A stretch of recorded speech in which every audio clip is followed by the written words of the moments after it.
Hello guys and welcome back to my channel. I'm really excited today because today is the first major day when I'm going to be seed sowing for my flower farm here in East Yorkshire, and it's quite a nice sunny day but it's very windy, so I'm glad that I'm going to be hidden away in the greenhouse today getting some seeds sown. Before we go outside, I just wanted to show you this because I'm so proud of it. Can't wait to come in and try that at lunchtime. I've also got a couple of really exciting things that I want to share with you in this video. One of which is a really exciting delivery that I got yesterday. If you follow me on Instagram, you'll have seen this already. But it's going to be a game changer for seed starting. And you know that lately I've been talking a little bit about trying to become more efficient and working smarter, not harder. And this is definitely going to help towards that goal. The other thing is this contraption that I built last week, and it is a germination chamber, and I'm kind of experimenting with it because it's kind of very crudely put together, but basically it's an insulation box built around a racking system. So down at the bottom there I've got a tub of water with a fish tank heater in it, and I've got that set quite high, so I'm hoping that the heat and humidity created from that will kind of spread around. However, it's kind of not really working. This was a washing up bowl like this, but I've moved that out and put that polystyrene box in there because it's a larger volume, so maybe a larger volume of water will help to heat it up a little bit more. Last night I was having a go with my new seed sowing toy, and I put some seeds in the germination chamber just to have a look at what would happen if I put them in there, and mice got them all, so I need to put some mouse traps in there and catch the little buggers that ate all of my seeds last night. So yeah, I need to sort that out before I put anything else in there that's of value, because I just put stuff in there that I wanted to test out. The other thing is I've got mice in my veg sowing greenhouse, and they've had some of the peas and beans, so I need to sort that out as well, get some traps set for the mice. I'm also going to be doing some time trial style experiments today, so I want to test out lots of different seed sowing techniques to find out which one is the quickest and most efficient.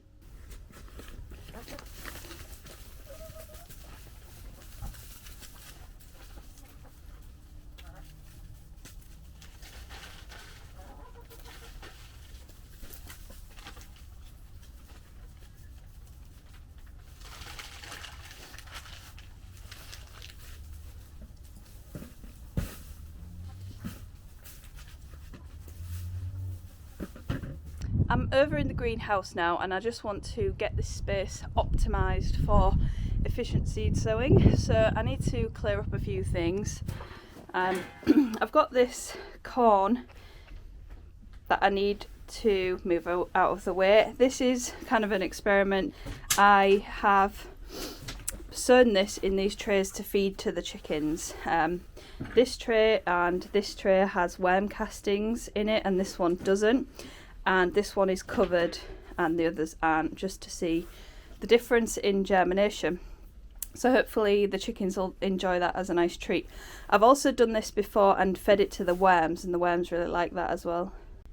So here's my exciting delivery that I got yesterday, and I'm not sure whether you can see the logo there, but it is from Swift Blocker all the way from Michigan in the US, and this is the first of its kind to be here in the UK, so I'm really excited to be the first one to try it out over here. And this is a soil blocking tool for commercial or larger scale growers. Let me just move the camera. So there is the blockers, and then we have the dibblers on the underside.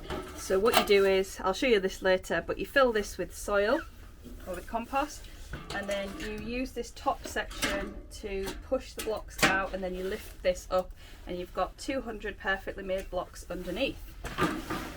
And this is just a million times better than this small Ladbroke soil blocker. This kind of gets your hands after a while, and obviously it's a bit time consuming to make 20 blocks at a time. And the Swift blocker also makes larger sized blocks, which is perfect for us cut flower growers and market gardeners. We want kind of more volume of soil so that the plants don't struggle in those soil blocks. So I will be having a go with that later and testing out, doing some time trials with that as well, just to see how quick it is to make blocks and sow them. These are some stocks that I sowed as part of my new online workshop, and that was released a week ago, and these seedlings were planted a couple of weeks ago, so they're doing okay. They kind of need a little bit of water. I've neglected them because I haven't really started seed sowing yet, and this was just kind of an experiment, or not an experiment, but a sample, if you like. So I'm going to be sowing more stocks today that I'm going to grow in my low tunnels out in the field to see how they do. Okay, so these are the experiments that I'm going to have a go at today to see what is the quickest seed sowing method. And what I'm going to do is, so I'm using these never sink trays. Let me flip you around. I'm going to test out these never sink trays as part of this experiment. So the first trial will be how long it takes me just to fill one of these, water it and seed it on its own. And then I will be testing out the Swift blocker. How long does it take for me to fill that and seed it? And then I'm going to find out how long it takes me to do 5 of the never sink trays, fill 5 with compost, water 5 and then seed 5, versus fill 1, seed 1, seed it, fill 1, water 1, seed 1, one by one, rather than batch doing it. So that'll be an interesting trial to see what happens. You might also be wondering what I am going to be sowing today, and these are the varieties. I don't want to get too carried away with seed sowing just yet, because we are still quite a few weeks off from our last frost date, and also I'm going on holiday at the beginning of March, and I don't trust Rob or anybody else to be watering my plants. So the fewer plants I've got here in the greenhouse whilst I'm away, the better, because I do worry about them whilst I'm away, and I'll probably be disappointed when I get home as well. No offence, Rob. Okay, so I just finished the first time trial, and that was the 1 by 1 filling, watering, seeding of 5 never sink trays, and it took me 45 minutes. So now I'm going to batch fill compost in 5 trays, batch water, batch seed, and see how the timing compares. Before you move on to seeing what the results are, I would love to know down in the comments whether you think it's going to be quicker or not to do it by batches or to do it 1 by 1.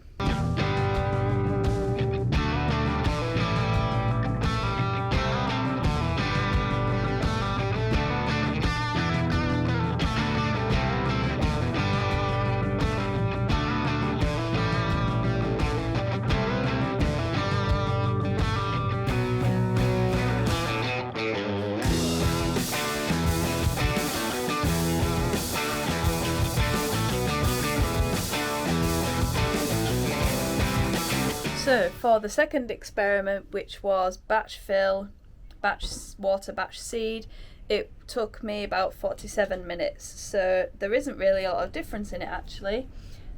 So I don't think it matters what you do. So I'm going to go home and try my sourdough bread. Hopefully it'll be good for some lunch, and then I'm going to come back and have a go with the soil blocker and do some more seeds using that this afternoon.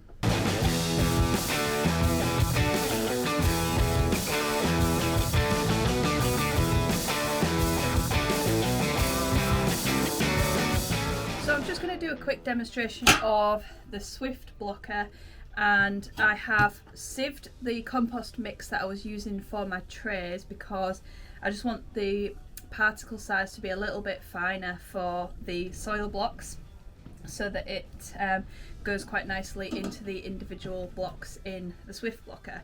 So, and I've wet it down as well with some seaweed and humic acid liquid feed.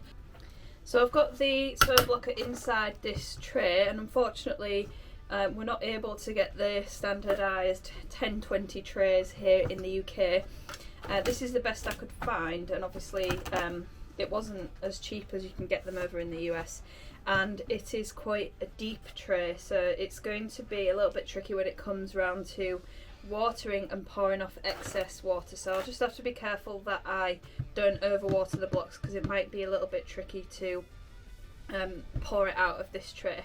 So what we're going to do is take some of the compost and just spread it around inside the blocker.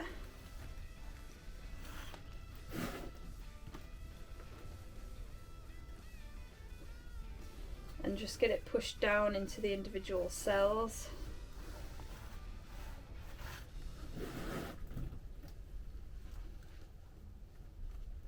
The first time I used this, I made the mistake of not pushing it down enough, and some of my blocks were half full.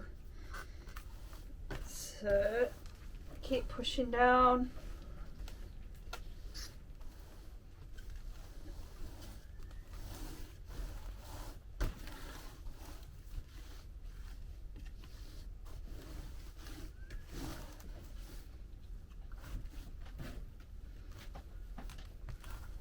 And the Swift blocker actually comes with this really cool scraper,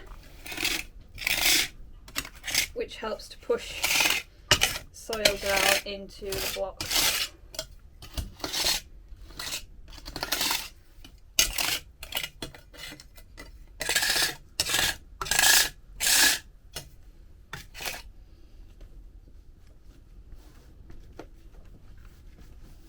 Dan tells me that you can actually seed the tray at this point if you want to, or you can push the blocks out first and then seed it.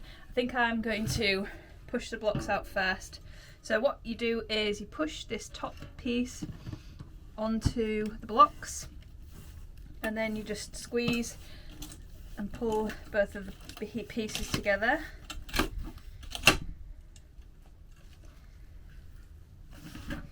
And lift up, and you have a perfect 200 blocks. Now what do you reckon? What's going to be quicker, soil blocking or these seed trays? I'm not sure, it could be neck and neck just like the other experiment was. So I've just finished with the Swift blocker and seeding 200 seeds. So that took me 15.5 minutes. So it's about the same time as it takes to fill 2 never sink trays, which come to I think about 250 plants. So yeah, it's just about weighing up the pros and cons of both methods. So obviously soil blocks are possibly going to be higher maintenance with the watering and things. However, it may encourage healthier root development of the plants and things like that. And also we're not going to be using kind of flimsy plastic trays that might collapse after a year or two. We just need to invest in these decent these decent trays to put the soil blocks into, and then we're kind of set for life there. So interesting. I bet I could get quicker at it as well, because I was sowing snapdragons, and obviously they're a little bit fiddly, and I can't remember exactly what I timed myself on. I think it was stocks or gomfrina when I was filling the never-sink trays. So obviously they're a lot bigger seed and easier to manage, so I was possibly a little bit quicker with the stocks in the never-sink trays. So I'm looking forward to seeing how these baby snapdragons develop in the soil blocks. And I just wanted to mention that this is my favourite part of the Swift blocker, and let me see if I can demonstrate it to you. So basically you can use the holes, the cutout holes in this scraper, which line up absolutely perfectly with the blocks. So you lay them on there, and then I put my seed into this section here, and then I just use my finger to aim a seed at the hole, and it falls in down into the block. And that has been an absolute game changer for me, because when I seed things like snapdragons, I pick up a few in my fingers and then I can sprinkle them into the cells, and when I need to go back to the palm of my hand to pick up a couple more seeds, I always forget which cell I've just done, and sometimes I stick a lollipop stick in it to see where I'm at, and sometimes I don't, so I do sometimes lose where I was in the cells, and this just prevents that, because you know where you've been and where you're going next with it. So that has got to be one of my favourite aspects of the Swift Blocker. So well done to Dan and his wife for designing that. It's really well thought out.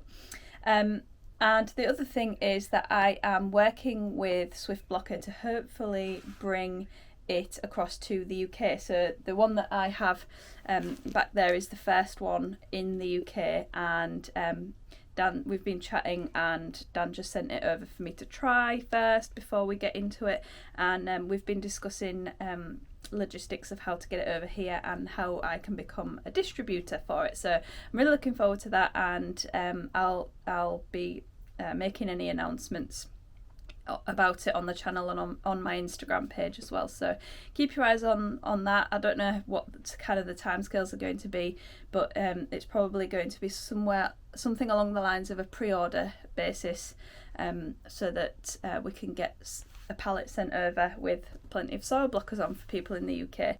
So I've started today about 1,600 seedlings.